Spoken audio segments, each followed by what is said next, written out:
not conform, Romans 12, do not conform to the pattern of this world, but be transformed by the renewing of your mind. Then you will be able to test and approve what God's will is, his good, pleasing, and perfect will. What a wonderful passage in the Bible. And again, I'm sure most all of us have, clung to this verse at different times in our lives, and it's meant many things to us over the years. But the encouraging thing is, when we're talking about schemas, funny enough, this verse is actually using in Greek the word schema. So when it says don't be conformed, it's the verb about don't be negative schematized is basically what it's saying. Now, it's not talking obviously about Jeffrey Young's 18 negative schemas, but it's talking about the negative patterns of this world that are always trying to suck us in and make us conform to them, and how instead we're supposed to be transformed by the renewing of our mind. And we know that we do that when we have our quiet times, when we have our deep times with God, when we pray, but also when we fellowship with one another. And there's all these, the way God set up the body is so that we are constantly able, we have the resources to be able to be transformed. Obviously, that is our goal. All of us want to go to heaven. All of us want to be transformed along the way. 1 Peter chapter 1, verse 14 also uses that same word, about getting out of the patterns of this world. Now, I think John may have shown you this document that talks, it's something that someone made for us in Houston. This is how he sort of looked at good enough parenting as an overall. And I think you probably all have received a copy of this. But we want to increase and strengthen our healthy, positive schemas and hopefully weaken or decrease our negative schemas that drive us nuts and that cause us to, so to speak, fall into life traps. Because those of us that have been Christians a long time, especially, sometimes we've been working on the same thing for a really long time. And we think, when am I ever going to change? And I really believe that often those long-term weaknesses at church and difficulties we have are often caused by negative schemas that we accidentally ingrained when we were young. Most of those were not even our fault. Now, as an adult, sometimes we have not perhaps worked on them the way we could have, but hopefully in doing some of the kind of small groups that we're talking about, we'll be able to really overcome these negative schemas bit by bit. It doesn't happen overnight. It takes a while, but we can weaken those negative schemas. And we've seen it done in church. I mean, I know I've weakened my negative schemas and I'm so grateful. And we can strengthen one another's healthy, positive schemas. So in looking at schemas, we know it's based on meeting our core needs. And so we might say we are as needy as our unmet needs.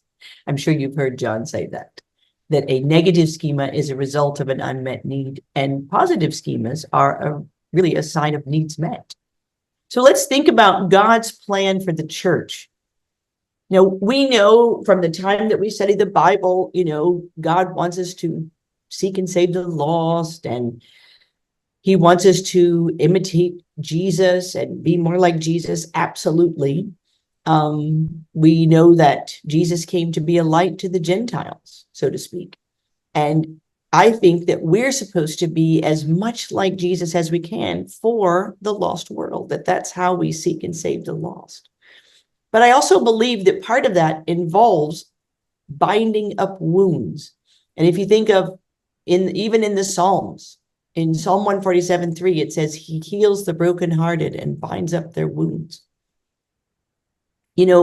Why did God say that when we become a Christian, we have to be in a church? Why can't we just have a relationship with God? Don't you think that sometimes we annoy each other at church? Isn't being in a church a long time difficult? When none of us are perfect, we all sin against one another. I believe that God knows that the small group, especially, but that being in a church together is what will help to heal one another. And it's partly so that we will become more like Jesus, because when we're around each other, we're forced to learn to forgive each other, to forgive one another, to overlook one another's weaknesses. In the King James Version, there's a word that's used that said, forbear with one another. It means, to show patience. And I heard someone once say, yeah, that guy is so annoying. Sometimes I have to 5-bear with him. Ha ha. I'm not sure if that joke translates, but we are supposed to help bind up one another's wounds and heal the brokenhearted. And I believe we can do that in our small groups. A heart set free is a heart free to give to others. There is research that says that people who go to a church service twice a week actually live longer. When, they do all sorts of longevity research nowadays. And we all know we're not supposed to smoke, and we shouldn't drink more than, 1 or 2 drinks a week max. That we're not supposed to overeat and eat processed foods. There's a whole long list of things, if we want to have a longer life. But one of them that came out in the research that you don't hear about much is that people who go to church twice a week, not once a week, twice a week. I'm not making this up. And all John and I can think about is, I guess, the people who go twice a week have enough good friends that they're helping to heal one another. Something to think about. In Luke chapter 6, which is the passage where it's kind of the Luke's version of the Beatitudes and the Sermon on the Mount. Luke gives a sort of a Reader's Digest version. Matthew's version is 3 chapters long. Luke's is 1 chapter. But in Luke chapter 6, verse 37, Jesus says, do not judge others and you will not be judged. Do not condemn others or it will come back against you. Forgive others and you will be forgiven. Give and you will receive. Your gift will return to you in full, pressed down, shaken together to make room for more, running over and poured into your lap. The amount you give will determine the amount you get back. Now, I don't know about you, but I think when I meet Jesus one day, I want a lot of grace. I don't want Jesus to say, well, you didn't give very much grace, so you don't get much today.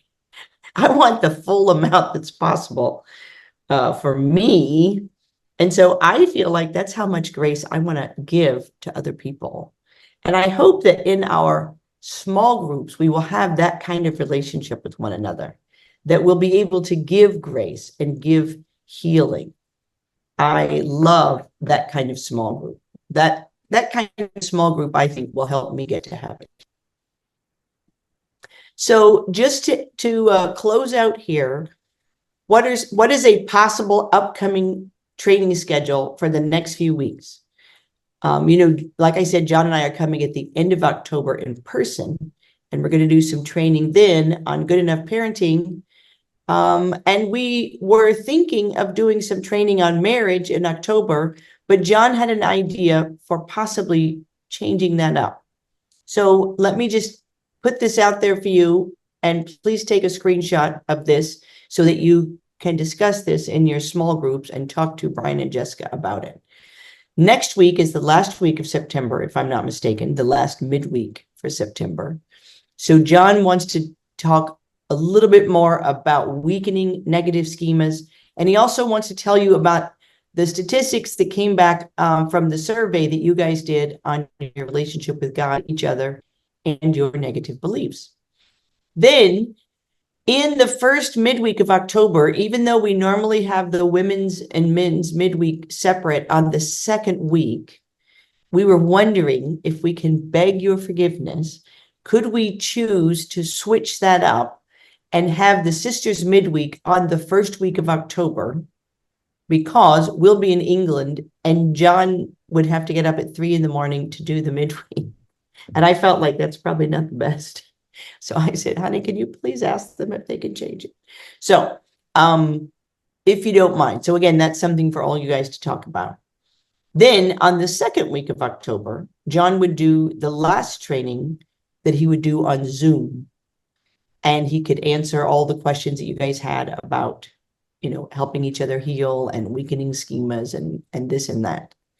Then for the next few weeks, because I think there's 5 Wednesdays in October.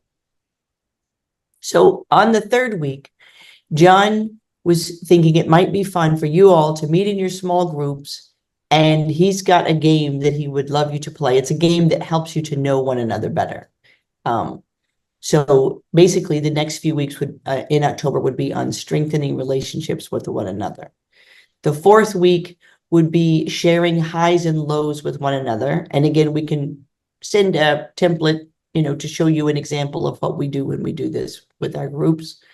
And then on the fifth week, you could meet together for prayer, praying for each other's unmet needs, negative beliefs to get weaker, positive schemas to get stronger, etc.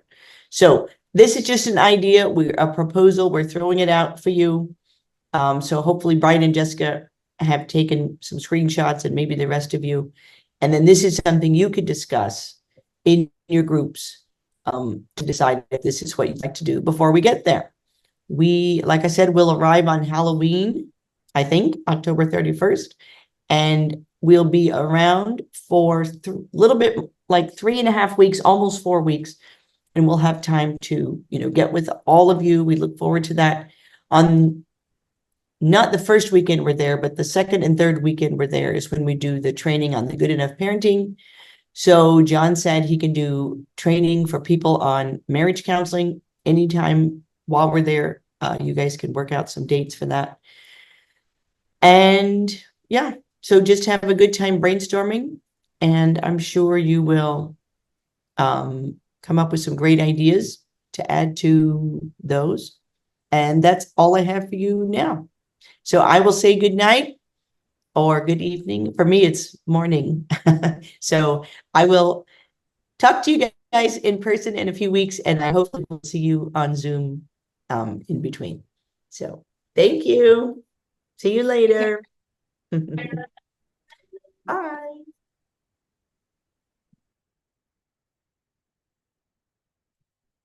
Just can you throw up the announcements?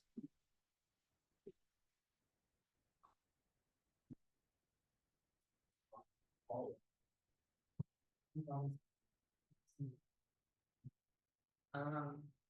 So do you guys want to discuss that right now together, or do you want to break it up?